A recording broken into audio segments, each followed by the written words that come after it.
what advice do you have for patients who don't feel comfortable speaking up but they have questions about their treatment plan?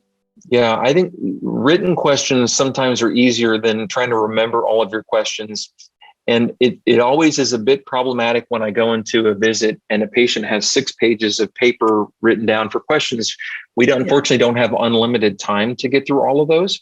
Right. But trying to condense into sort of like prioritizing which of the questions are the ones that I feel like I must get into, and which are ones that I could submit to have answered after the fact. Perhaps the nurse could send me a note through the electronic medical record to answer questions 10 through 15 on my list.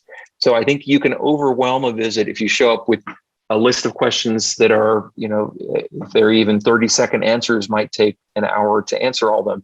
That's sometimes counterproductive, in my opinion, to have that level of detail on a single visit. But it's fair to say, can I contact the healthcare team to get these answered electronically through the EMR? Or can we table this and go into the questions that we didn't get to at our next visit? I think both of those are appropriate.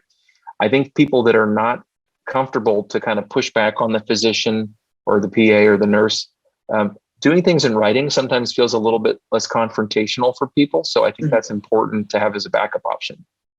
And I imagine caregivers could be helpful in this regard as well.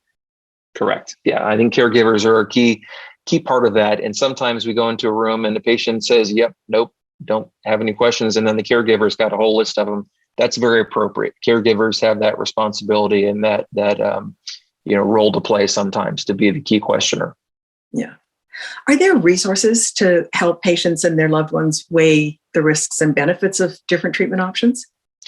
There's lots of resources online, and I would make sure that you go to a trusted site. Sometimes things sound too good to be true because they're not true.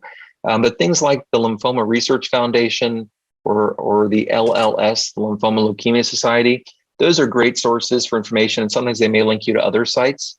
You could also ask your healthcare provider, does their institution have anything specific about this disease? Sometimes your healthcare provider might tell you, here's the right article if you want to go read the source, the clinical trial that was published that showed why this treatment's good. It may show you that paper, but online, careful how deep into the weeds you go, because sometimes you can find things that aren't correct. Get trusted sources. Mm-hmm. Do you think patients should consider a second opinion consult with a specialist? It sometimes is appropriate. Other times there's not a lot of time. If treatments need to right away, you don't want to get sicker because you're waiting for seeing somebody 2 states over and it takes 2 weeks to get there.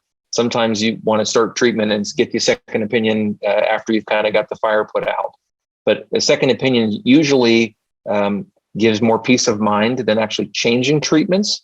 But if you've got that thought of, I'm not so sure this is what I like to do, or I'd like to get more information, a second opinion may be very appropriate.